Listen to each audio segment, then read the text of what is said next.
primary, secondary and tertiary. So that's why simple alkyl halides, methyl halides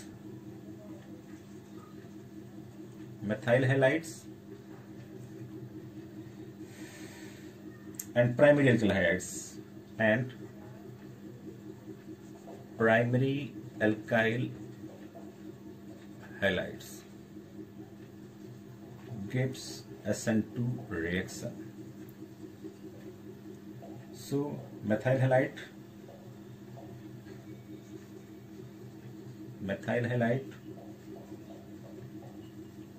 primary halide,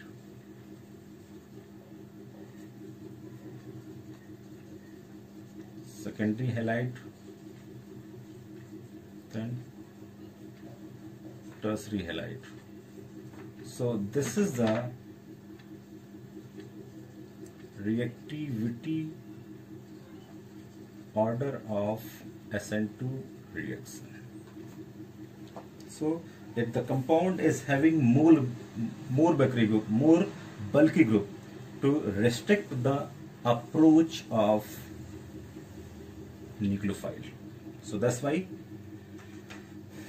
methyl halide is more reactive towards SN2, after that primary halide, then secondary halide, then tertiary halide. Now I am going to explain SN1 reaction. What do you mean by SN1? SN1 means substitution nucleophilic unimolecular reaction. Substitution nucleophilic unimolecular. Unimolecular means rate of reaction is depend upon the concentration of reactant only. The reaction in which rate of reaction is depend upon the concentration of reactant only, not for attacking region.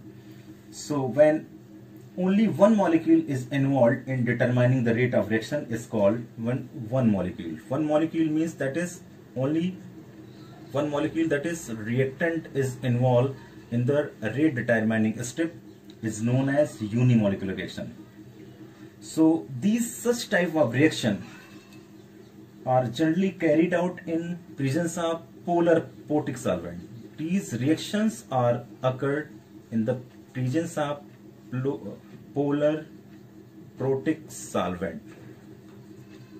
Why these reactions occur in the presence of polar protic solvent? Polar protic solvents such as water, acid, alcohol, etc. They stabilize the carbocations by solvenation whenever the SN2 reaction takes place, because in case of SN2 most of the tertiary halide takes part. So polar protic solvent, water, acid and alcohol stabilize the carbocation by solvation process. That's why these reactions occurred in the presence of polar protic solvent. So the mechanism of all these reactions are occurred in two steps. Step 1. What is step 1? Step 1, formation of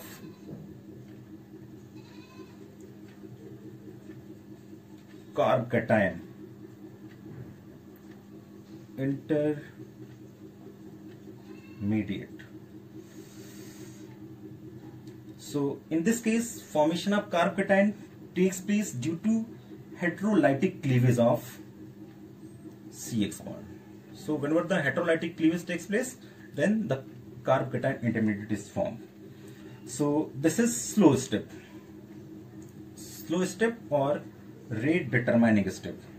This step involves only one reactant, that is alkyl halide.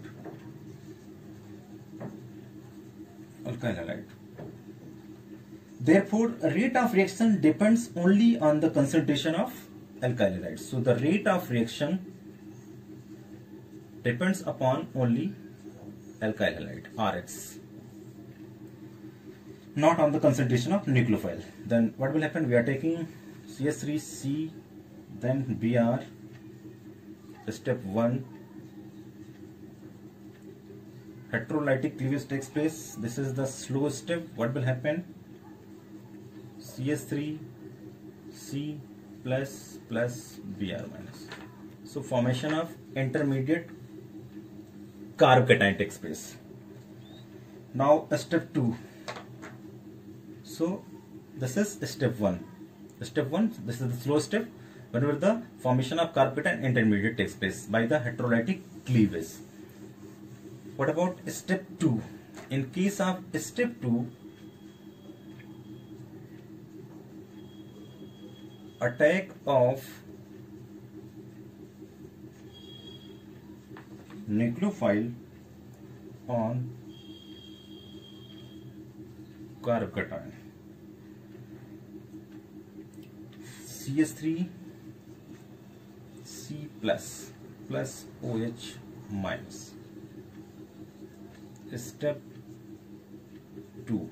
So this is the fast step. What will happen? COH. Product is formed. So how to define the reactivity of alkyl halide towards SN1 reaction? So reactivity is defined by the stability of carb cation. Stability